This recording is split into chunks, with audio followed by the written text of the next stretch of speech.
কেন্দ্রীয় অর্থমন্ত্রীর সঙ্গে সাক্ষাৎ, রাজ্যপালের রাজ্যের আর্থিক পরিস্থিতি নিয়ে আলোচনা আর এরই পাশাপাশি আর্থিক পরিস্থিতি নিয়ে শ্বেতপত্র প্রকাশেরও দাবি রাজ্যপাল সিভি আনন্দ বোসের।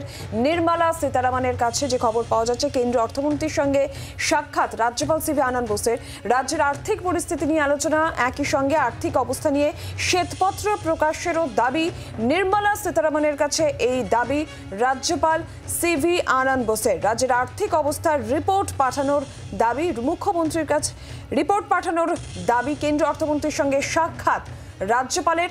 রাজ্যের আর্থিক অবস্থা নিয়ে শ্বেতপত্র প্রকাশের দাবি নির্মলা সীতারামনের কাছে। এই দাবি রাজ্যপাল সিভি আনন্দ বোসের। শ্রেয়সী গঙ্গোপাধ্যায় বিস্তারিত জানাবেন এই বিষয়ে। টেলিফোন লাইনে রয়েছেন প্রতিনিধি শ্রেয়সী। একেবারে দেখো, অর্থমন্ত্রীর সঙ্গে আজকে দীর্ঘক্ষণ বৈঠক হয়েছে রাজ্যপালে এবং তারপরে রাজভবনের তরফে যেটা জানানো হচ্ছে যে এক্ষেত্রে নির্দিষ্টভাবে কিন্তু বেশ কিছু বক্তব্য সেক্ষেত্রে তুলে ধরা হয়েছে অর্থমন্ত্রীর কাছে রাজ্যপালের তরফে। যার মধ্যে মূল তিনি বলছেন যে এক্ষেত্রে নির্দিষ্টভাবে বাংলার যে অর্থনৈতিক ব্যবস্থা, সেই অর্থনৈতিক ব্যবস্থা একটা ভয়ঙ্কর ক্রাইসিসের মধ্যে দিয়ে চলছে, সেটা তিনি মনে করছেন। এবং সেই জায়গা থেকে দাঁড়িয়ে কিন্তু কার্যত তিনি যেটা বলছেন যে এক্ষেত্রে নির্দিষ্টভাবে অবিলম্বে শ্বেতপত্র প্রকাশের তিনি দাবি করছেন, যেখানে তিনি বলছেন যে এক্ষেত্রে শ্বেতপত্র প্রকাশ করতে হবে যে বাংলার এই মুহূর্তে অর্থনৈতিক অবস্থাটি কোন জায়গায় দাঁড়িয়ে আছে। এবং সেক্ষেত্রে নির্দিষ্টভাবে আরো তিনি বলছেন যে সেটা ক্রিটিক্যাল অ্যানালিসিসও করতে হবে। শুধু তাই নয়, কেন্দ্রের কাছেও কিন্তু কার্যত তিনি যে দাবি পাঠিয়েছেন সেই দাবি করেছেন, সেখানে কিন্তু বলছেন যে রাজ্যের এই মুহূর্তে ফিনান্সিয়াল অবস্থা কিরকম রয়েছে সেই নিয়ে যেন একটা নির্দিষ্ট তথ্য বা নির্দিষ্ট একটা অ্যানালিটিক্যাল রিপোর্ট যেন কেন্দ্র তৈরি করে রাজ্যকে পাঠায় এবং মুখ্যমন্ত্রীকে যেন নির্দেশ দেওয়া হয় যে এক্ষেত্রে তিনি যেন একটা ক্যাবিনেট ডেকে তাদের সামনে যেন এই বিষয়টা তিনি সেক্ষেত্রে তুলে ধরেন যে রাজ্যের এই মুহূর্তে ফিনান্সিয়াল কন্ডিশন কি। এর পাশাপাশি কিন্তু কার্যত রাজভবনের তরফে আরো একটি সোশ্যাল মিডিয়া পোস্ট করা হয়েছে, যে পোস্টে কিন্তু বেশ কিছু ভয়ানক বা গুরুত্বপূর্ণ বিষয় তুলে ধরা হয়েছে, যা সমালোচনা আকারে কিন্তু তুলে ধরা হয়েছে। যেখানে বলা হচ্ছে যে পশ্চিমবঙ্গের যে এক্ষেত্রে রেভিনিউ ডেফিসিট যেটা, সেটা কিন্তু অন্যান্য রাজ্যের থেকে, সেই রাজ্যগুলো যদি অ্যাভারেজ করা হয় তার থেকে 9 গুণ বেশি।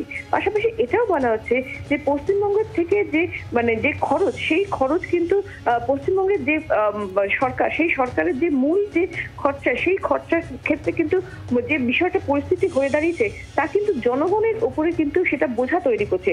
এবং এখানে রাজ্যপাল বলছেন যে দুর্নীতি, সন্ত্রাস, অতিরিক্ত খরচ এবং জনগণের টাকা আত্মসাৎ করাই, এগুলোই কিন্তু বর্তমান সরকারের চরিত্র হয়ে উঠেছে।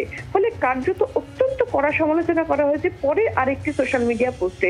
ফলে সার্বিকভাবে অর্থমন্ত্রীর সঙ্গে, কেন্দ্রীয় অর্থমন্ত্রীর সঙ্গে বৈঠকের পরে একদিকে যখন রাজ্যপাল তিনি শ্বেতপত্র প্রকাশের দাবি করছেন রাজ্যের আর্থিক অবস্থা নিয়ে এবং অবিলম্বে কিন্তু তিনি মনে করছেন যে এক্ষেত্রে নির্দিষ্টভাবে ক্যাবিনেট মিটিং ডেকে সেক্ষেত্রে মুখ্যমন্ত্রীকে এই গোটা রাজ্যের ফিনান্সিয়াল কন্ডিশন এই মুহূর্তে কোথায় দাঁড়িয়েছে সেই বিষয়টা তাদের সামনে তুলে ধরতে হবে। এবং এর পাশাপাশি তিনি মনে করছেন যে বর্তমান সরকারের ক্ষেত্রে দুর্নীতি, সন্ত্রাস এবং জনগণের টাকা আত্মসাৎ করাই কিন্তু বর্তমান সরকারের অন্যতম প্রধান চরিত্র হয়ে উঠেছে, এমনটাই কিন্তু তিনি মনে করছেন।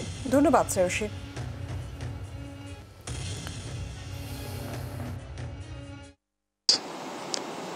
It is very disturbing, shocking, shattering to see that West Bengal is facing a financial breakdown. Its public finance is in doldrums. As a responsible governor, I, upon the authority vested in the governor under Article 167 of the Constitution of India, I have asked for an emergency cabinet meeting to discuss this issue and also issue a white paper on the finances of the state. I saw a death dance in many parts of Bengal. The government, the responsible government, is expected to contain and suppress violence. I feel there is government-sponsored violence in the state. If I may say so, there is gundagiri, there is rowdyism in the street, a kind of no rowdyism also coming. This is fostered by the fool and Devi who is there. Fool in a capital letter.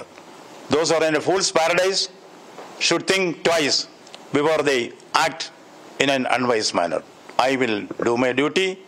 Whatever is intimidation, my stand, uncompromising stand, against violence, against corruption will continue. বাংলার আওয়াজ, বাঙালির আবেগ, জি 24 ঘন্টা।